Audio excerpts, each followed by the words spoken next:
नरेंद्र मोदी অবশ্যই ভয় পেয়ে গেছে, কারণ আগে বলতো ভাই और बहनों उसके बाद मित्रों, लेकिन কালকের ওনার আওয়াজের ভিতরে চেঞ্জ রেখা গেছে। ফ্রেন্ডস ফ্রেন্ডস দিয়ে শুরু করেছে, সেলফি মোডে, যেমন আমরা কন্টেন্ট ক্রিয়েটাররা অনেকে সেলফি মোডে ভিডিও শুট করে তেমন শুরু করেছে। শুধু নরেন্দ্র মোদীরা পুরো ক্যাবিনেটকে আমি কথাটা বলছি, আমরা কোনো পার্টিকুলার পার্টিকে টার্গেট করছি না, আমাদের জাস্টিস চাই। পুরো এডুকেশন সিস্টেমটাকে ঠিক করতে হবে। শুধু ধর্মেন্দ্র প্রসাদ চেঞ্জ হয়ে চলে যাবেন আবার কেউ, পুরো হোল সিস্টেমকে আমাদের চেঞ্জ আনতে হবে। আজকের কালকের রাত্রির পর্যন্ত একটা পেপার লিক হয়েছে, মানে এটা সম্পূর্ণভাবে ভালোভাবে বোঝা যাচ্ছে যে কোনো কারো হিলদোল নেই, সবাই সেই যে গা ভাসিয়ে বেড়াচ্ছে, শুধু স্টুডেন্টরা নিজেদের চেঁচিয়ে চেঁচিয়ে চেঁচিয়ে চেঁচিয়ে শেষ হচ্ছে। সোনাম বাঞ্চু 26 দিনের ফাস্টিং, ক্যান ইউ ইমাজিন? और कुछ दोगले लोग अभी भी है যিনি বলছে যে, যারা বলছেন যে উনি চাইনিজ এজেন্ট।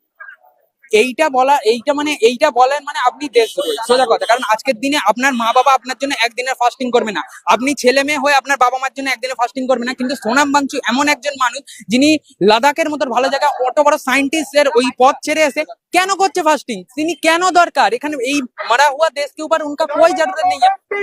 উনি বাইরে গিয়ে আরো ভালোভাবে থাকতে পারেন, কিন্তু উনি জাস্টিসের জন্য লড়াই করছে। আর এই লড়াইতে প্রথম দিন থেকে যারা আমাদের সাথে ছিল তারাই অ্যাকচুয়ালি আমাদের শেষ দিন পর্যন্ত দাঁড়িয়ে থাকবে। কোনো সেলিব্রিটি, কোনো সোশ্যাল মিডিয়া কন্টেন্ট ক্রিয়েটর বা এনিবডি কেউ আসবে না, ওই একটা টুইট করবে, একটা পোস্ট করবে, একটু কিছুটা ইমোশন দেখাবে, তারপরে টোটালি সেই জিনিসটা আবার শেষ হয়ে যাবে। মানুষ তো আবার ভিডিও অন্য দেখতে আরম্ভ করবে, মাহল অন্য চেঞ্জ হয়ে যাবে।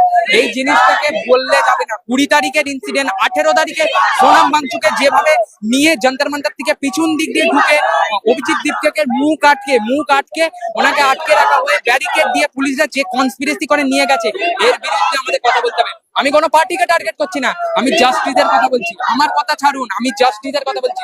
আজকের আপনি যে ঘরে বসে খবর দেখছেন, ভিডিও দেখছেন, আমি বলছি আরে আমার ছেলে মেয়েদের কিচ্ছু হবে না, আমরা বাইরে। মনে রাখবেন, আজকের আপনি যদি আওয়াজ না তোলেন, পরশু দিন আপনার জন্য কেউ আওয়াজ তুলবে না। এটার জন্য আমি নিজে ভিডিও করছি, যার জন্য আমার পরিবারের অনেকে এটাকে সাপোর্ট করেনি। কোনো দরকার নেই, কারণ এটা আমাদের হকের লড়াই।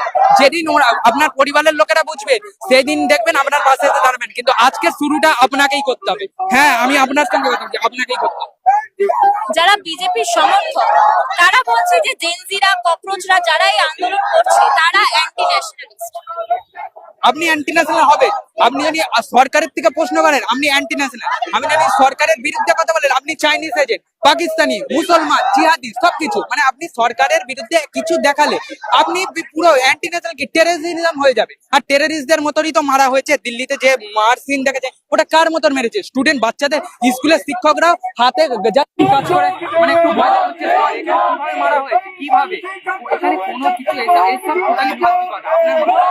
আপনার চোখ খোলা থাকে, মাথায় যদি একটু বুদ্ধি থাকে, এটার বিরুদ্ধে আপনি কথা না বললেও অন্তত অ্যান্টি ন্যাশনাল এরকম বলবেন না। আজকে আপনি বলছেন, তখন পাশে আপনি কেউ পাবেন না। সংবিধানকে বাঁচিয়ে রাখার জন্য আমরা যে এই জিনিসটা করছি, সংবিধান শেষ হয়ে যাবে যদি